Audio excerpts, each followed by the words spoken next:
Hello there, and welcome back to the Blueskies Podcast. This is episode 3 in our little 4-part mini-series on Op Cactus, a mission where the Army, the Navy, and the Air Force of India reacted swiftly and effectively to foil a coup in Maldives, our little island neighbor to the southwest. If you've been listening to the first 2 parts, you would know that the call for help came to Delhi. There was a planning meeting. We heard from then Brigadier, later General Malik, who participated in those meetings. He and then some other senior officials then flew down to Agra, where he briefed the commanding officer of the IL-76 Squadron, 44 Squadron, as well as the commander of the Para Brigade and then Colonel, later Brigadier Joshi, who was CEO of 6 Para and was over-designated for that operation. And as we left off our second episode, the paratroops had been loaded up, their equipment had been loaded up in 2 IL-76 aircraft, and the aircraft had just got airborne from Agra. So we're going to pick up the threads today in part 3, and we're going to start with Brigadier Joshi, who had not really had time to brief his troops. And so as they got airborne and settled into cruise, he sat down and then issued his instructions and briefing to his men. Just leave on 2, clear takeoff, left hand. Takeoff left, this is 1. Left land, swim west, copy. Cross to 1. North again 24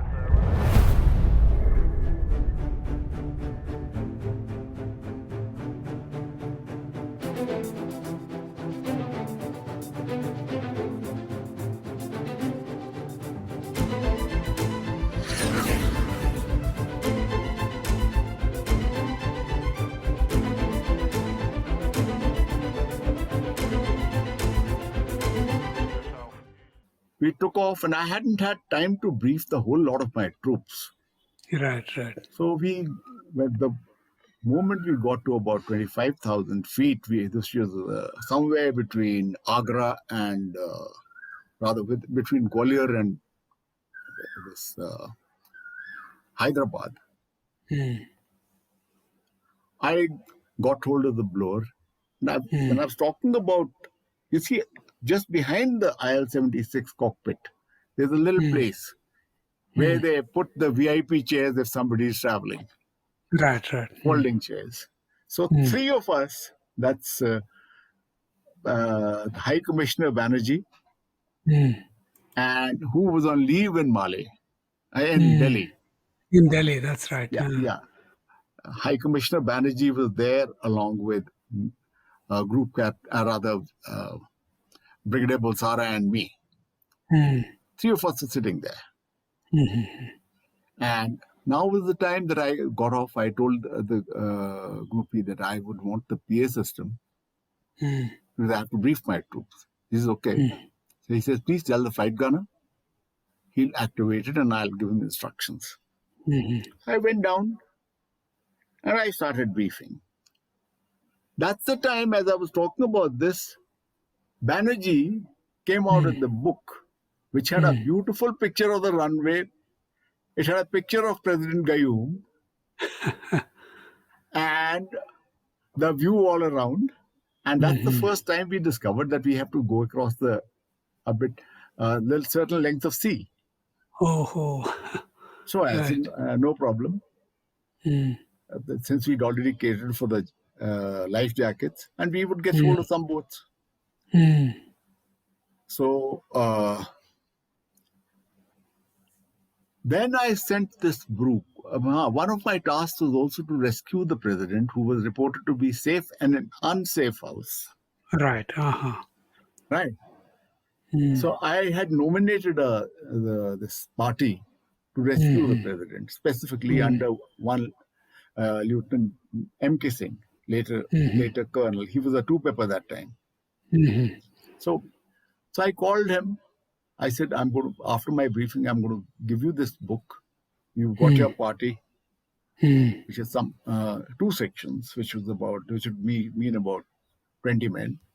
You please show each man this picture of President Gayoom. This is the man that they are supposed to rescue and move him to a safe place, including our own battalion headquarters. So, and then based on that book, I briefed my troops, gave specific tasks to the companies. In that, the task given was by me was the lead company to initially secure the whole of the I didn't know what the landing ground was going to be. So they were to secure the western side of the runway if we land or jump. Right. The boys from this company were the ones who were going to jump.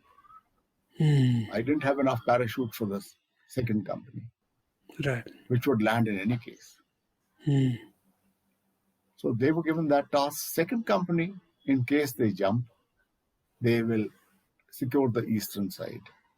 And there was hardly a northern and a western side of the. Correct. Thereafter, we will proceed further. Proceed further was I must try and get some boats as soon as possible. Right. Then get across and do whatever was needed in the city. Now, did Ambassador Banerjee provide any intelligence on where President Gayoom might be, in which general area? No hint at all. Oh. No hint at all. Sorry, one more question, sir. Did you have anybody who could speak the local language, or were you counting on, whoever was at the airport helping you with that? None. But the advantage is in Maldives is they all speak English. Right. Okay. To that extent, it wasn't such a language was not such a big problem. Right. Okay, so we took off and I briefed my boys for about 35 minutes of the flight, 40 minutes roughly. Once you briefed them, what was the mood like in the aircraft? And must have been quite electric, isn't it? No, you keep the boys talking about the task. So you then, the section commanders engage them, the platoon commanders engage them, the company commander engages them. They carry out their briefing. All these finished by the time when we were somewhere over Bangalore, somewhere near Bangalore. So that is the time one of my boys came with a cup of tea. He gave everyone a cup of tea. Wow. They had carried some tea in a flask. In a flask, is it? Yeah. Oh, nice. And so we had the galley service, which was most welcome.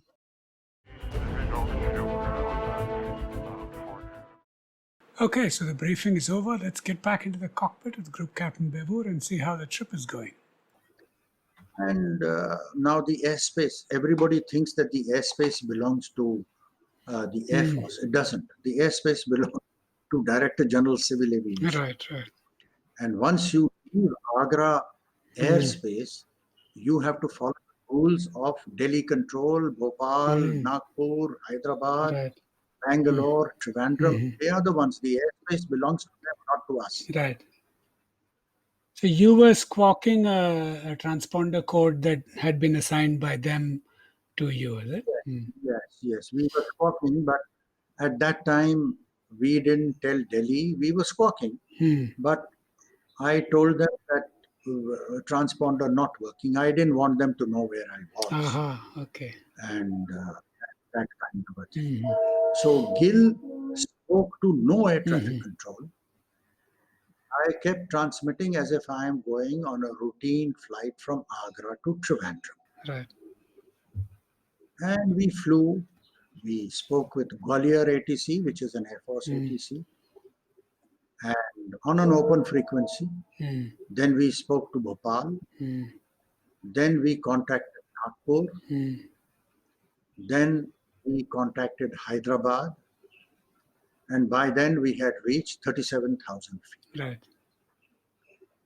Now, how did Gil maintain his position? By two simple small radars. we have a weather radar in the nose of the aircraft, Right.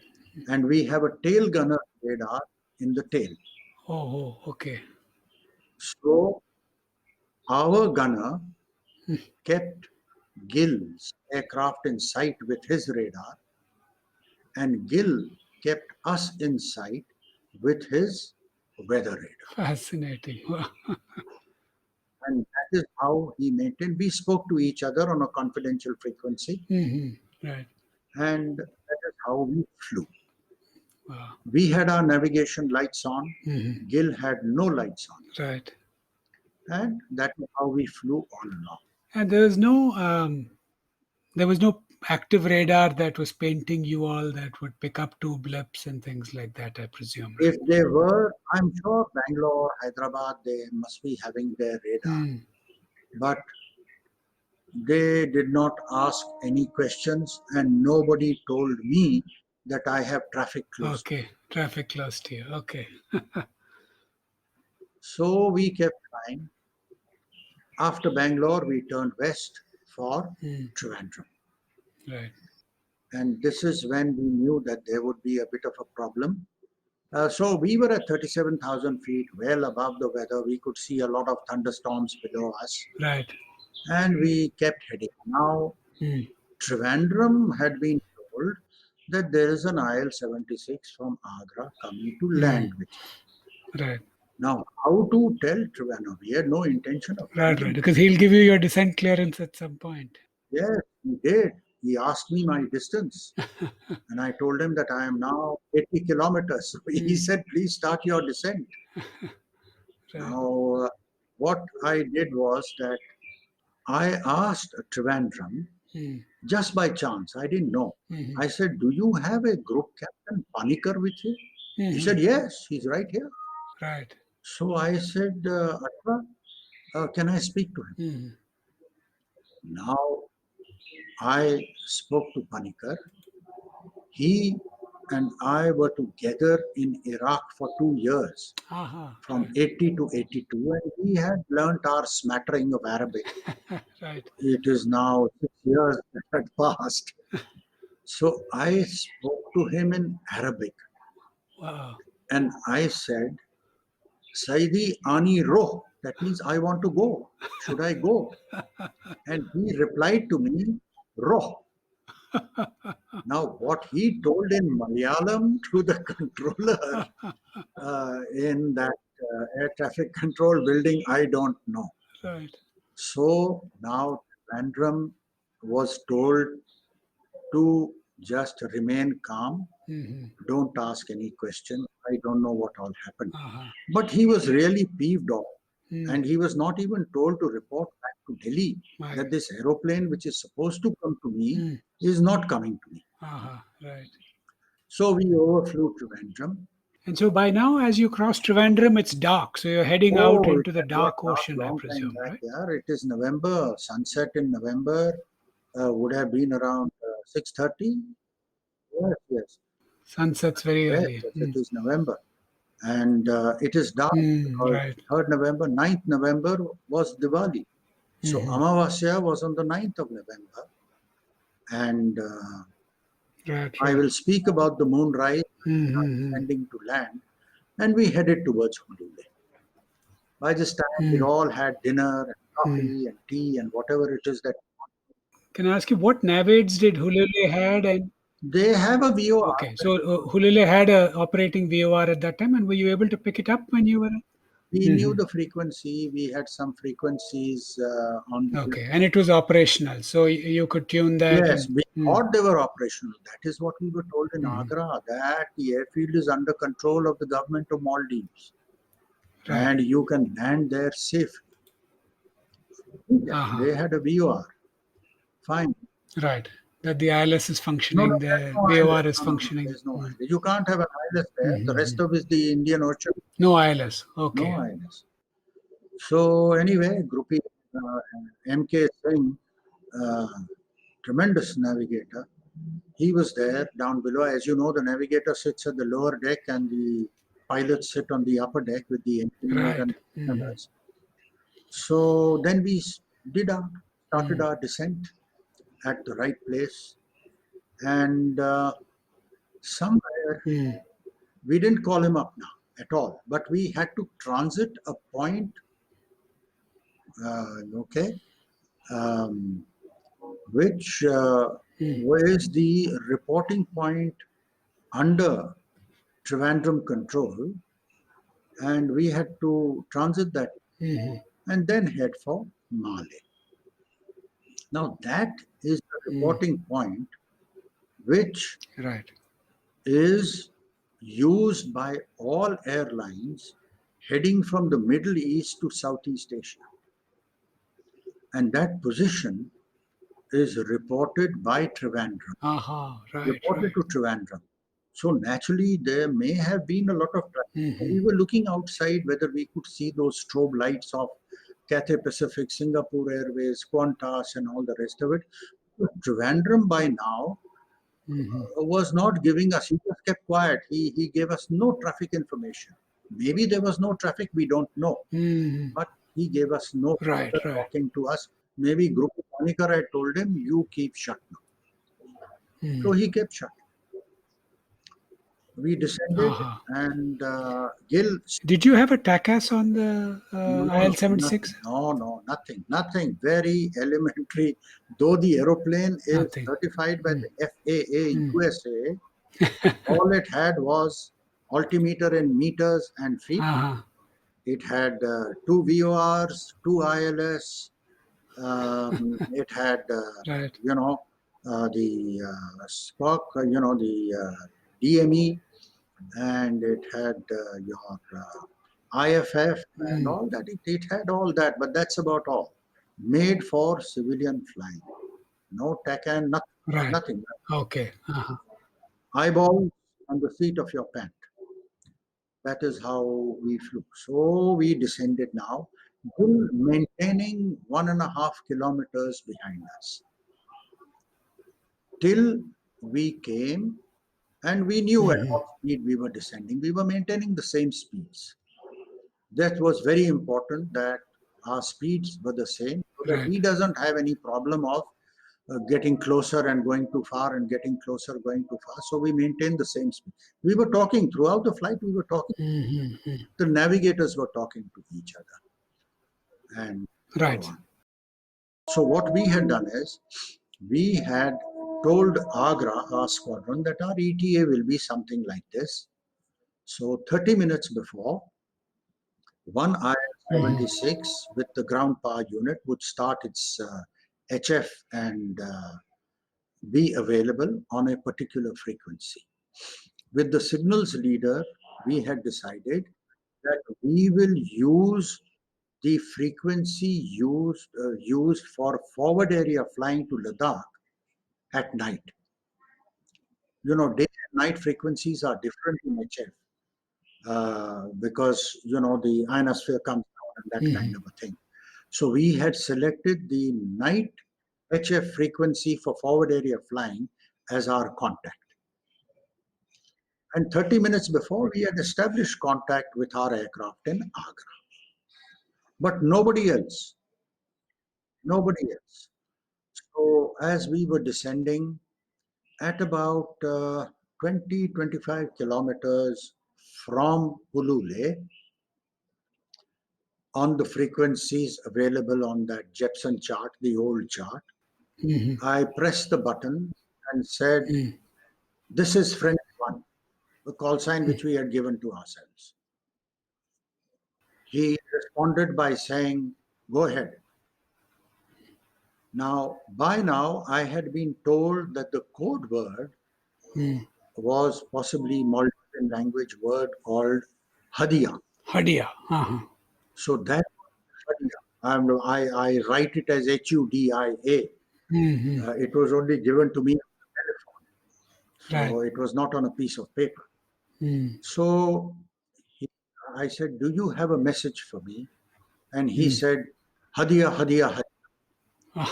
Now, as I like to say during my presentation, that he said it so fast that at times one thinks whether he was actually free to say it or like one of those Clint Eastwood pictures, there was a guy with a revolver at his head, saying, Right. that kind of a.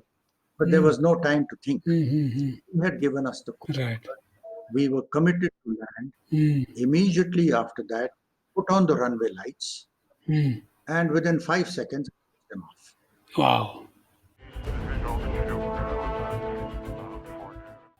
At the back of the aircraft, Brigadier Joshi was also preparing for landing. I thought after a little while, I thought before landing, I must see the runway from the air if we are landing. Right. Now, it is about somewhere in this time that it was clarified that runway is safe. Right. I was wearing the headphones incidentally for intercom. Okay. Right. So I heard that. I knew that we were landing. Okay. But by the time the first, whatever 60, 70 troops that were going to jump, they had all put on their parachutes by this time? No, we were about to start putting on the parachutes. Okay. So now that you got this, you didn't need to do that. Put that down, and we, from the side seats, parachutes were under the every man's seat. Right. Correct. These parachutes were now moved into the center and net put over them. Okay. No requirement now. That is all the time. It took about maybe not more than 6-7 minutes to do everything. That is not much of a administrative problem. Right. So we were all set. Now I got onto the PA system again and told the boys how to disembark, deplane. We will deplane from the tail door. Groupie was not going to shut down the engines. We'll deplane from there. We'll hug the side of the fuselage and not get into the jet stream of the aircraft, parked aircraft. There would have been half the boys would have been blown into the sea. And having done that, they would go out from the nose and disperse. Now, there was one bit of coordination which lacked. I'll talk to you about it later. About this deplaning. Right. Were your orders that, the initial wave of troops have their weapons at the ready in case the information was incorrect and there was actually hostiles? I told you that we had the pouch ammunition with us. The reserve ammunition plus ammunition from medium machine guns and the grenades. Grenades were issued to the boys, but they had not been armed. The usual peacetime precautions. Right. I had to order the arming of the grenades soon as we took off. I said, arm them, keep them safe, put them on safe. That means the pin is, pin of the grenade after the grenade is armed is bent so that it doesn't slip out. Doesn't slip out, right. It's the safety pin. And the grenades were made safe but armed. The pin was kept bent, and then I ordered the distribution of the rest of the ammunition. That's when this thing about his finding the ammunition, open ammunition boxes and all on the floor, on the floor of the aircraft. That story comes up. Now, anyway, we carried on, and he must have told you about the lights and this, that, and the other. Yes. Were you in the cockpit when the lights were first turned on? So you got a sight of the airport? After my second briefing about the how to deplane, I moved into the navigator's cabin. Okay. I told you I wanted to look at the runway. Right. So that was the nose of the aircraft, which is all glass. Just under the nose. It's literally in the nose. Yeah. So there's no seat for a second person. So I was in prone position on the side of the navigator, a chap called MK Singh. He was also a group captain. Okay. So MK was there and I was there, and he was doing what he was supposed to do, and I was looking out for this thing. I was in that position for about 7 minutes. So I took I think somewhere we must have been about a minute out when the lights came on. That bit of Diwali took place. And suddenly, as I was getting up to go back, the wretched lights went off. Right.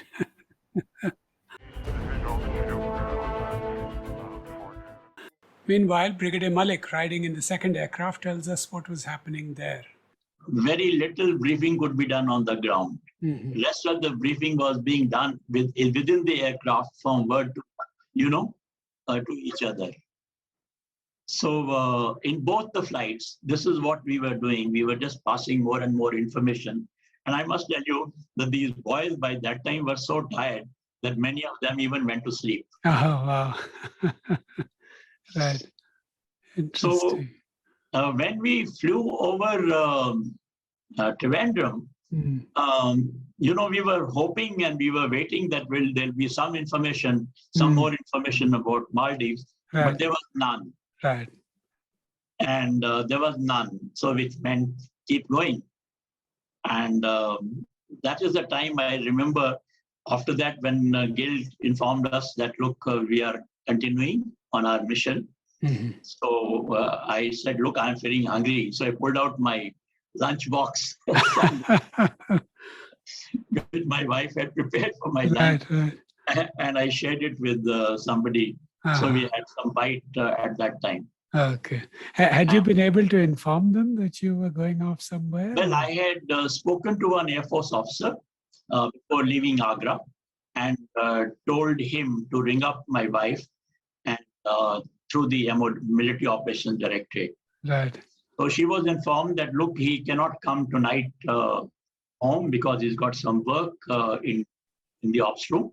And otherwise, he's all right. They didn't tell him. Obviously not, yeah. But at least she knew that you were doing something which was preventing you from coming home. Yeah, that's right. In fact, I think she also guessed it later on because the news was, by this time, news was there on networks. So as the aircraft were descending into the dark of the sea, what's going through your mind? What feelings or expectations did you have, sir? Oh, obviously, we were all very apprehensive, Everybody was getting ready because you don't know what kind of situation, whether we'll be able to land or not land. Right. And I think while we were apprehensive, the Air Force pilots and the crew must have been even more. But just about 10 minutes before we were to land there, Betwa sent a message to the ATC whether they can switch on the lights. Right. And, to our tremendous delight, they switched on the lights. Right. Let's go back to Group Captain Betwa. Now, MK's navigation is remarkable because he brought us in line with the runway. So I got an idea where the runway is. Right. And by now, we come down to about 8,000-9,000 feet. And at about 1,000 feet, we were there when finally I thought we are in line with the runway. But he would not put on the runway lights because naturally he was frightened that the rebels, it would attract the rebels. Would see it, right. Yes, they would come across because these people were not armed at all. The rebels were very heavily armed. Yeah. I mean, he knew, he must have spoken to the island of Malé and got some information. So we kept descending. At 2,000 feet, I told Gil to disengage and maintain orbit at 2,000 feet in line with the runway. Now, Right. our ground mapping radar is a beautiful ground mapping radar, but the coral at Malé is so shallow that the echo from the Hulule Island was an enormous echo.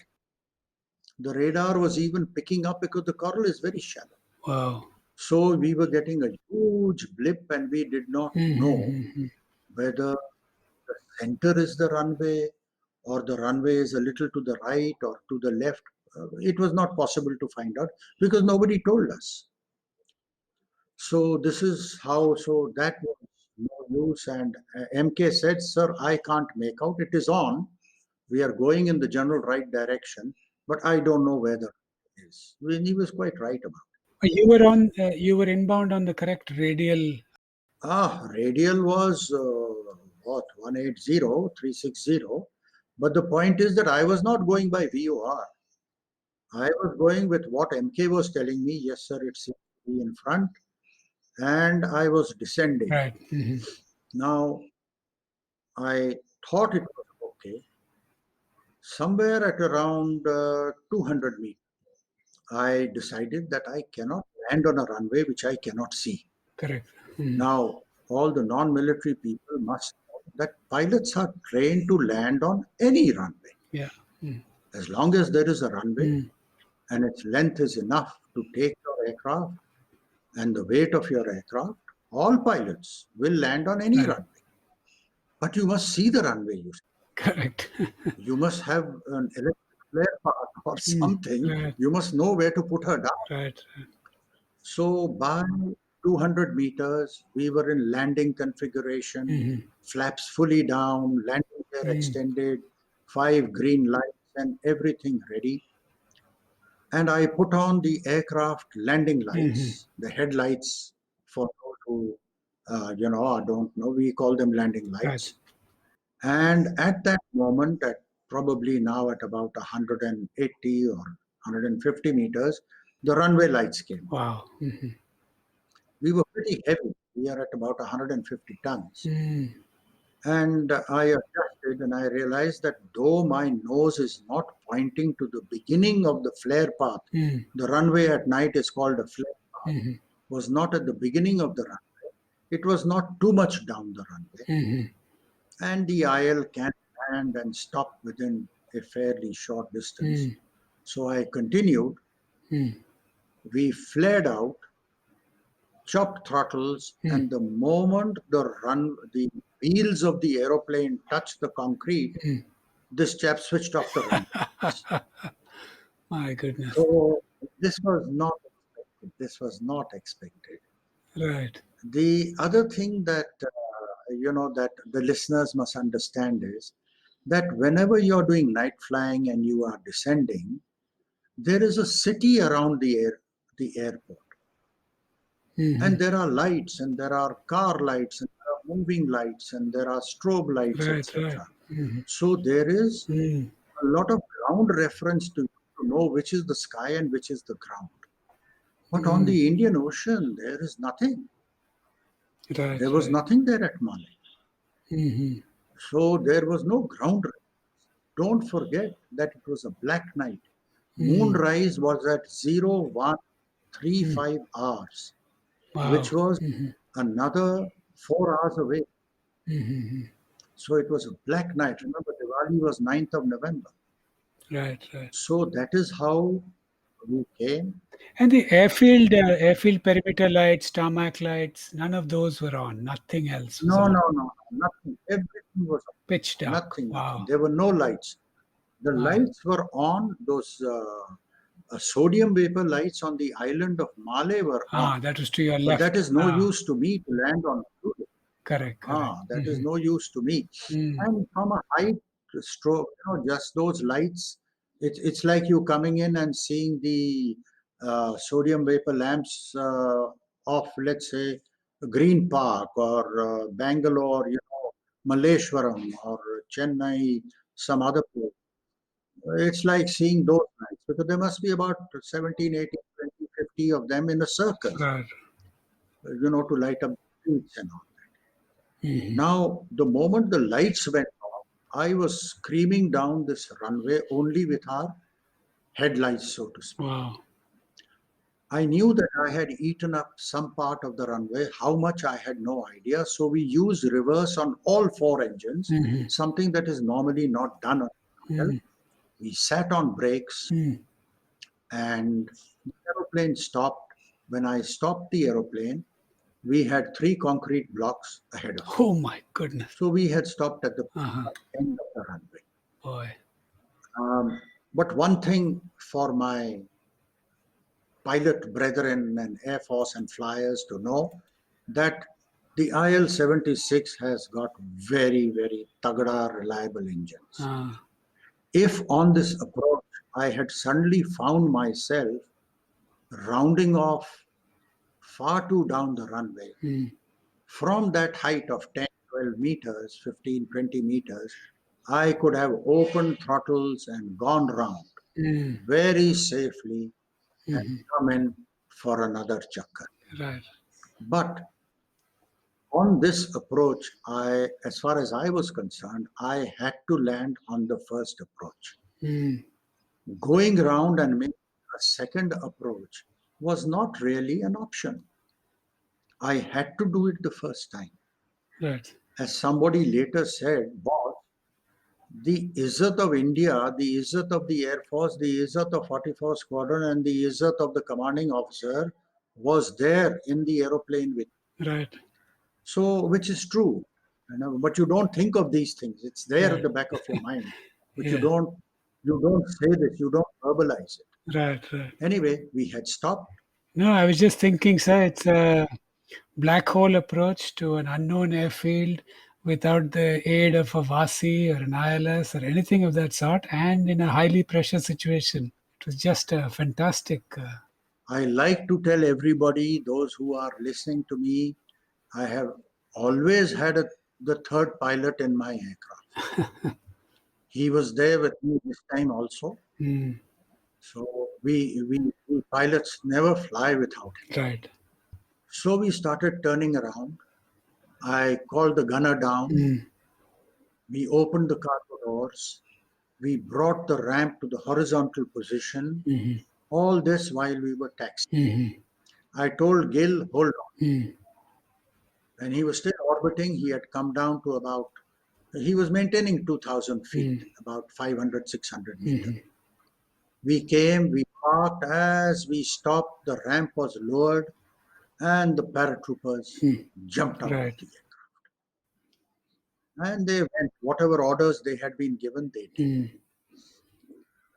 Was there anybody to receive you on that side? Were there any Maldivian? No marshallers, nothing.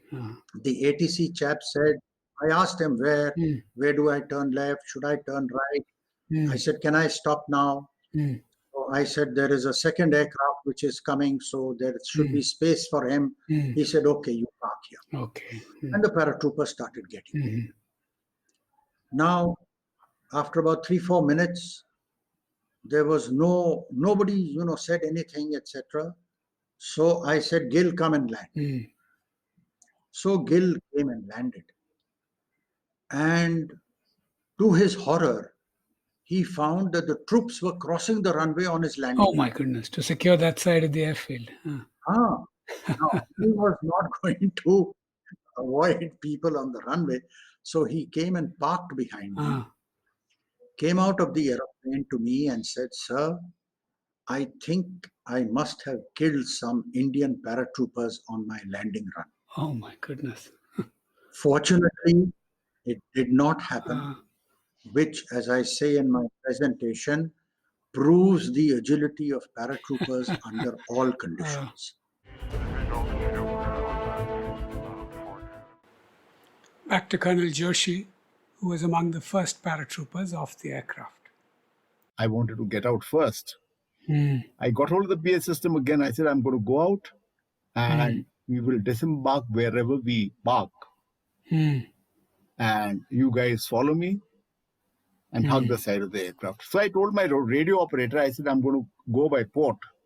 You go by starboard. Let's meet at the nose of the aircraft. Okay, at the nose. And like that, I told these boys to follow us. So they did. No mishap there. Aircraft were parked. Now, I didn't give the orders. I told the boys specifically that the deplaning will be done after ammunition will be offloaded. The moment we have secured the first set of objectives, which was ATC, their fuel depot, their armament depot, etc., etc. Right. And that both ends of the runway. Now, by now, we knew the length of the runway. We knew everything. So boys literally ran. In the process of their search thereafter, they rounded up about 8-9 of the LTT, these rebels. Oh. But they just gave up. They didn't resist. On Hulule itself, is it? There were a few rebels? Yeah, on Wow. Hulule. I didn't know that. Yeah. So, even Grupi didn't know that till the time I told him. And wow.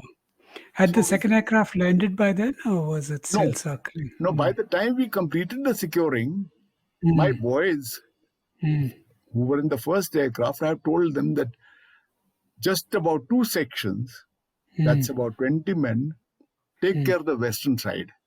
When the second aircraft landed, these boys were crossing the runway. Oh, those were the guys, yeah. Yeah. Oh, boy. They having completed their task, they were going to the eastern side. Right. So this is the time Gill landed. Gill was the captain of the second aircraft. Yeah, he was really afraid he had run over somebody, I think, in his landing run. Brigadier Malik again. We were very lucky all through, and we were able to land, and we kept the engine switched on, and all of us, we literally jumped out of the flight, right, and took different positions on all around the airstrip, including Basara and the CO of the 6 paras. Right. And we spent a little time. Then that is the time we went around. We found there were a few civilians hiding there who were boatmen who had the boats tied on that island. Okay, right. Right.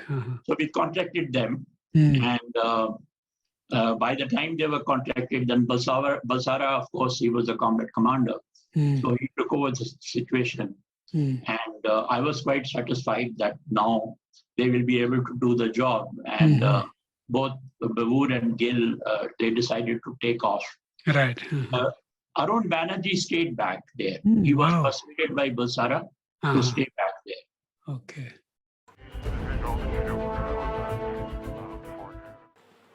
Group Captain Bavur. Now, we wanted to get away now. We had no business to stay at Hulu. Right.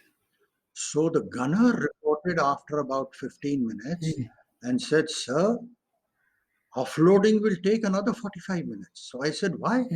He said, "Sir, there's no one to offload." Everybody had gone.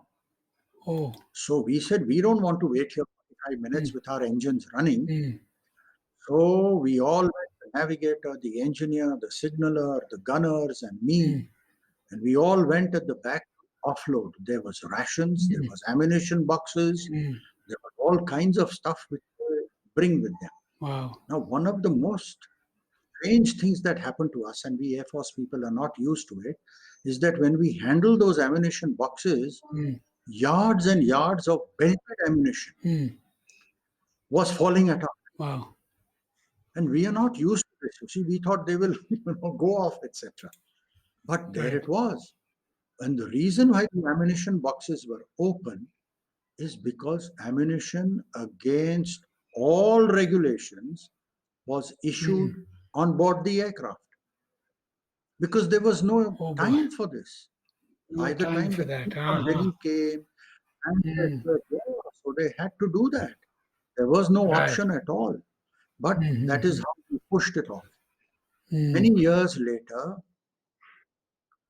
Brigadier Joshi told me that somewhere near Bangalore, when we were at 37,000 feet, His Subadar Saab came to him and said, "Sir,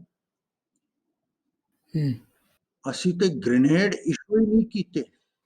That means we have not issued grenades. So can you imagine? Grenades were actually issued to all the troops at 37,000 feet inside the aircraft. My goodness. So this is how these operations go through, Wow. because you don't have information. But the Bharat ki Fauj, whether it is Air Force, Navy, Army, they are ready to do all these things. Correct. Anyway, finally, all this was done, offloaded at 10:30. What time did we land? 21:48 hours. 21:48. 3rd November. 21:48 hours. That is the navigator's log. He has to log the takeoff and landing time. The signaler also has to log the takeoff and landing time. So At 10:30, we got airborne. So about 14 and a half hours after the first call, our troops were on the ground in Hulule. There were 200 troops, 200 plus 180, about 400 troops were already on the Hulule runway at 2200 hours on 3rd November. First phone call 0700 hours. It was still some time for 1200 hours, for 12 hours to elapse. So there we were, 14, 15 hours, they were there. So we got airborne, came back to Trivandrum. We met Air Marshal Gabu Sen, and we headed back. Right. In the meantime, 3 more aircraft had been launched.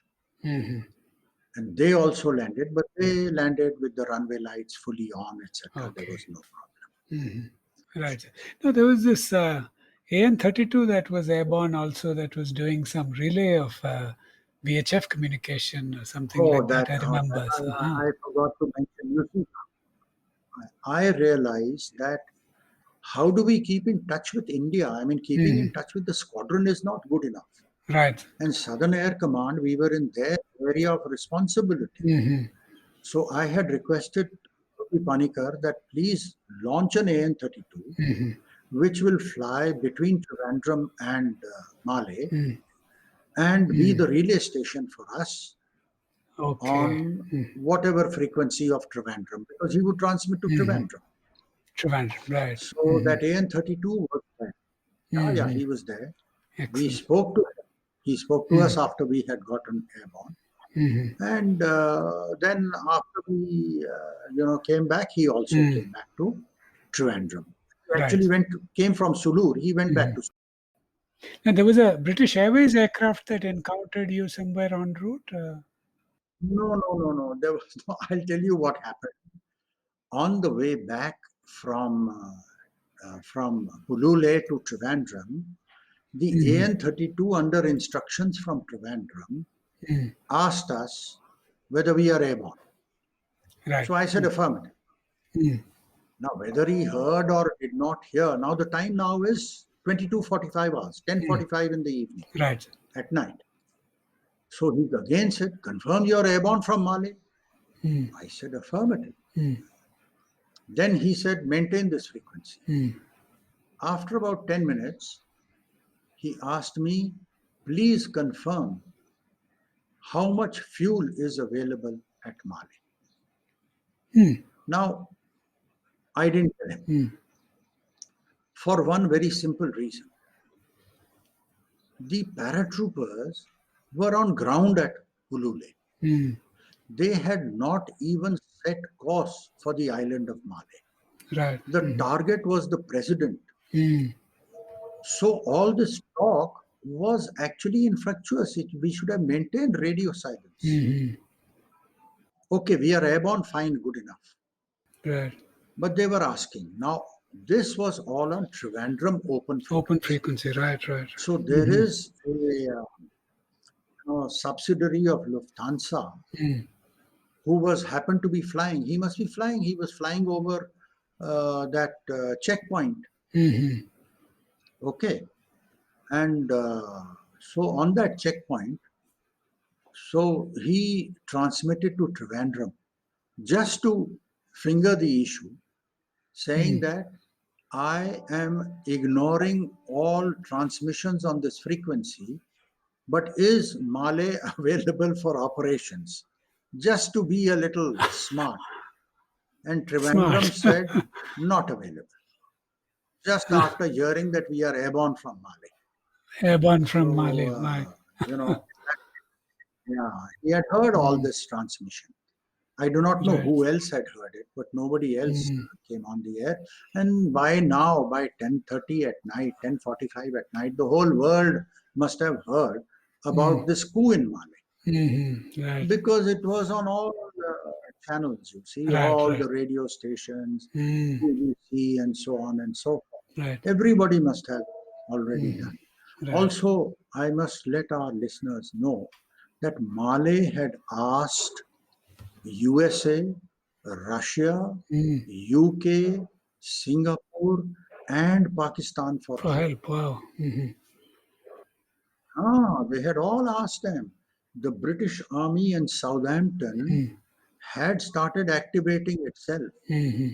But by the time they had even got their 10% work done, we had defeated the coup. Wow. Now, what exactly Pakistan, Singapore, and all these people told them, I don't know. But surely the government of India must have been in touch with Moscow and Washington to say that this is what we are doing, Right, etc., right. etc. That is, I don't know all that. As we take leave of Group Captain Bevur and Wing Commander Gill, let's also hear from Brigadier Malik, who flew back with them.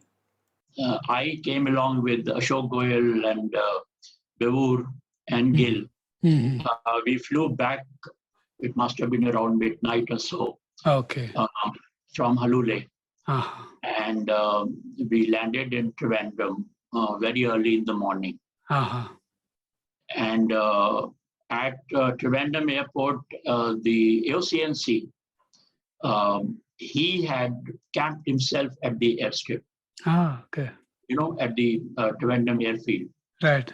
He was waiting and he received us. And then, of course, we gave him the whole picture.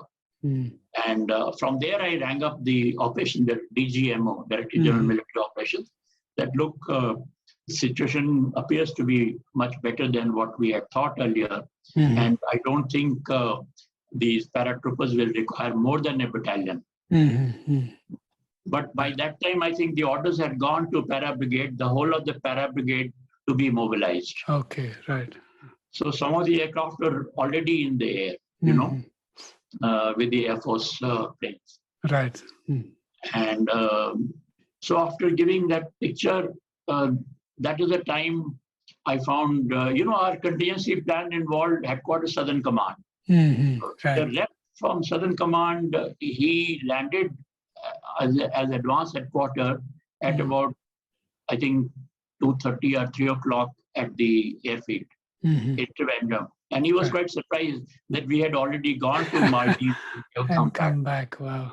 These are the, as I said, the contingency plan apparently did not have this kind of contingency in mind, whoever prepared it. Right. Another interesting thing I must tell you, that during our meeting with the Prime Minister, suddenly Prime Minister turned around and asked Mr. Chidambaram, who was Minister of State at that time. And in that, he asked him, he says, what about the NSG? I told you to get the NSG. So Mr. Chidambaram said he had won the NSG, but the Air Force did not give him the flight. Wow. And the Air Marshal Suri turned around and told the Prime Minister that, look, yes, somebody did ring me up from the Ministry of Home Affairs, but I wanted to know whether it is going to be a joint operations with the Army or not. And my first priority has to be the Army. Right. So, I was, in fact, most of us, I would say, we were all surprised that what is this kind of a contingency? Right. That the Prime Minister Secretariat is thinking of almost a parallel operation. NSG there. Right. And we don't know about it. Neither at least the Army did not know about it. Wow. And when we landed after returning from Maldives, when we landed in Trivandrum, the Air Marshal, Southern Air Command, AOCNC, he said that there is a company of the NSG, one or two companies of the NSG, which have landed, and they want to know what are the orders for them. Wow. So there was a parallel, action going on. Right. And so I told the AOCNC, I said, sir, there are no orders from our side. Mm. And as far as the army is concerned, you can tell them to go home. Right. The whole, the Air Force and the Army are already into this act. Right. And we don't require NSG. Now, in case you're worrying that I'm going to leave you high and dry and not tell you how this ended, hold your horses. There's a lot of excitement to come as we pick up the threads again with Colonel Joshi. And don't forget, we also have Captain Gokhale and the INS Betwa sailing southwards and holding position in the sea, waiting for further orders. So these boys, these second aircraft people, they disembarked my first aircraft people. They told them what was going on. This is about a little after that, we were pondering over. That's the time the Rupinder Dhillon, my lead company commander, he told me, sir, there is to cross over, there is this boat, the airport rescue boat, which is available. But that's all. So I said, but we require not just one boat with a capacity of about 50 people. We require so many more boats. And we have to move the fastest. What was going on in my mind was, at that point of time, to surprise the rebels, we must create a diversion as to where we are coming from. Correct. So I told the brigade commander, I said, sir, I'm wanting to send a small detachment to this side. All that they've got to do is just get onto the island. And so he says, yes, we will. Guy is coming. Guy is the third company commander. And he says, Guy is coming. We'll detail a platoon of his. I said, fine. That was taken care of. And but I was under the impression that I'll move off before second aircraft arrives. That was my thing. But we were still deciding when the second aircraft landed as to what are we to do now. Anyway, I put these boys of mine into this rescue boat. Who were these boys? These were some sappers, engineers, and some of my pioneer platoon people. Pioneer platoon is the one which does the engineering tasks for the battalion, infantry soldiers, minor engineering tasks, who would go and collect as many small boats as they could from the nearby resort of Kurumba. Okay. If you landed in Malé and had an opportunity to stay overnight, most of our airlines put up the crew in Kurumba. Okay. So Kurumba, when we said that we were going to get the airport manager, he called up Kurumba, who said, yes, we've got X number of boats and we will provide them. But we don't have the drivers. They've all run away. So fortunately for us, some of the sapper boys knew how to operate the boats. We got, if I remember right, we got 11 of these small boats from there. So that meant we would be able to take another, say, 44 boys. 11 into 4, 44. Right. And we could take about, say, 80 boys in that big airport rescue dhoni. Dhoni is that big boat, long boat that you see in the passenger boat. Right. That you see at the airport. You might have seen that. No, so okay. But I can imagine that's how passengers get to the airport from Malé. Passengers use that. So I said, okay, something is better than nothing. So soon as those boats arrived, what the commander ordered, send this diversion platoon of yours first. And before the boats arrived, we saw another something. We saw this ship called MV Progress Light moving through the harbor. Oh. So I thought we must engage them, and I was in the process of boarding the boat myself. While we started moving without our lights on, any light on the boat on, this ship was lit up like Diwali. Okay. On top. And they at least they had about 30-40 lights on, which were visible. So I told my company commander, my residue troops on Hurule, to fire at the thing. So they fired 3 of these rockets. Okay. And I believe 2 definitely hit the ship. And the ship started listing, taking in a little bit of water, not too much, because the hole made by a rocket on just a sheet of iron is not a big one. Right. If the steel is thicker, then the thicker the steel, the bigger would be the hole. Okay, right.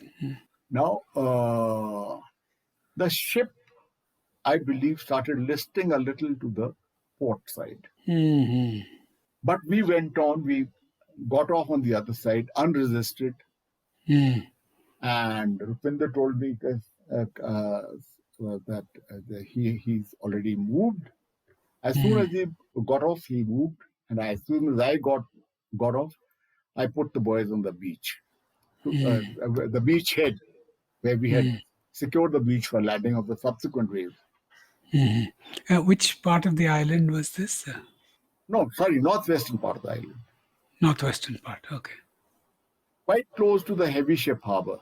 The port, okay. We established ourselves there. That's the time I saw a group of people moving with something that looked like ammunition boxes, but no arms. So I told the boys with me, I had only 12 boys, and Rupinder had moved off on one side. And I told off these chaps that the rest of the Rupinder's company, which was still there, they had about 15, 20 boys at there. And Presidential Rescue Party had started off to go search for him. And we were trying to contact the NSS headquarters. NSS is what they now call the MNDF. The National Security Service is what it stood for. MNDF stands for Maldivian National Defense Forces. Right. The current name. So this is an amalgam of police as well as defense. This is a mix of all. Right. And MNDF has 3 wings: the military wing, the naval wing, the air wing, and the police. Now they are separated. Our police is separated. Right. The other 3 are still in the same manner. So we contacted the MNDF, rather the NSS, and they told us that the Deputy Defense Minister is in so-and-so house, where Rupinder went along with I told some boys to run to Rupinder because these boys were actually sent to guide us. They told us where the Deputy Defense Minister was, who had the contact number of the President. Okay. And they also told us that they'll take us to his house. So I was very suspicious that there might be plots. Correct. So what I did was I told these chaps, please take us there, but till the time we reach the Deputy Defense Minister and he identifies you, you are going to be totally disarmed. 3 or 4 of them had pistols and 1 of them had a carbine, and others were unarmed.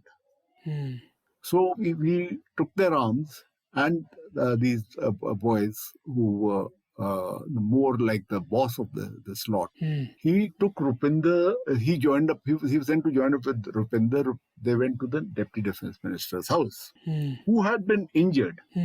He'd been trying to jump over a wall to escape the rebels, and he had got a bullet injury in his leg. First, what we did was we also had the bullet injury attended to, and a second time over. And they had done some kind of a first aid thing. And he gave us another guide to take to where the president was hiding. And he called up the president to expect the Indian troops. Okay. So they were ready there. And in the meantime, some boys saw my presidential rescue party and they contacted them. In the meantime, the guide also was briefed by the Deputy Defense Minister, the guide with Rupinder. He also reached up with them. So he asked me to come. So the president's been contacted. It's all clear till so-and-so point. Now, you please come and meet the president. So I reached there, and that's the time we were taken to the president. Rupinder and I were taken to the president. So he said, usual, the pleasantries were exchanged. And He must have been extremely relieved. So I told Rupinder, have you contacted the NSS headquarters? He said, yes. I'll come back to the ship later. So while that was being done, my boys had fired those 3 rounds. And I have a little joke here. As usual, we paratroopers boast sometimes. So I was told by the squad commander of my rocket launcher detachment that, sir, 3 hit ho gaya. Actually, we found later on that there were only 2 hits on the ship. One had missed. And the idea was to fire one in the nose of the ship, or the stern as they call it, and one in the middle, one in towards the nose, towards the in the middle, and on the stern, aft. Aft. Okay. These 3 rockets were fired. One of these 2, I think the nose one missed. Okay. I suppose the angle was a little too obtuse. So that ship had been hit. It was listing, and we passed by this side. The guy's platoon was going off to the other side. Guy Baker later became a 3-star general. Okay. Now we went and landed up on the other side, and Rupinder and all had contacted this floor in the meantime. President also. I told him to move the president to the NSS headquarters, which they reported was safe. Now, after having been under attack. Then I also sent off a message to Brigadier Bulsara to come over, and he can meet the president and bring this flow, Banerjee, the High Commissioner, along. Right. So they were there, and I kept busy with my own troop. By the morning, having cleared the town once, we rounded it up about 12 chaps. And thereafter, I thought a daylight search would be needed. Time now was about, by the time the search was completed, about 4:30. Then I decided that I'll report to the brigade commander. The whole town is clear now. And I informed the NSS boss with us, everybody, that the town is clear by now, but I have to carry out another search. Right. In the morning, we rounded up another 6 or 7 people hiding in the houses. Total about between 19 and 22, 23. And they all kind of surrendered without any They resistance. didn't put up any resistance. One person did, then we shot him. And since the resistance was feeble, the shoot to him was, he just pulled out his rifle. So my boys knew that it had to, the section commander there was sensible enough that he shot him in the leg. And that chap threw away his weapon and raised his hand. Non-fatal. So that was the situation.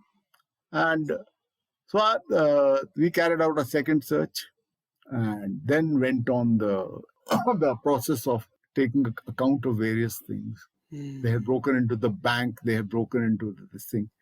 That's the time my boys saw our boat trying to run away. A curfew had been imposed, and how was this boat moving? So the JCO in charge there, he came on the radio and he told me, sir, there's a boat it's trying to escape like this. I said, follow him. Have you got a boat there? He says, yes. Those boats that we got from Kurumba, Right. I had distributed them along with the driver. I said, follow him and shoot him up if he doesn't surrender. So fortunately, this is a very bold JCO of mine. So he did fire initially medium machine gun, when they wouldn't stop, he let fly with a rocket launcher. The boat was blown into smithereens. Oh my goodness. And those boys were sinking. And a lot of stuff fell down. They were sealed boxes, which we discovered later was some probably gold, a lot of currency. Wow. And we just took stock of that. We handed it over to the Maldivians, who were very grateful. Right. Having done that, then I told that everybody that the town was clear, but I would like to make certain about complete the second clearance. And then by about midday, a little before midday, I said, yes, all clear. And then, of course, the naval show started. Yes, one clarification, sir. So almost as soon as you landed and secured the airfield, these guys hijacked that ship and, began to sail out. Was it just the sound of your aircraft landing and then that alerted that the Indians were on there and they scared the daylights out of them? What do you think happened? I think they must have known that the Indians were landing. I have a feeling that they knew that the Indians were landing. And that, immediately then... And they had started the escape preparations. Well, folks, that's all we have time for this week. Join us again next week. In the meantime, sign up for updates at blueskiespodcast.com. There you'll find links to follow us on Twitter, Facebook, and Instagram. You can also write to us with your comments, questions, suggestions, and feedback from the website or to blueskies@prganapati.com. Subscribe to the podcast on any podcasting platform such as Stitcher, Google Podcasts, Spotify, Apple Podcasts, and even on YouTube. If you like what you heard, share it with your friends, give us a rating in your favorite podcasting app, and write us a review. It will help other people find us.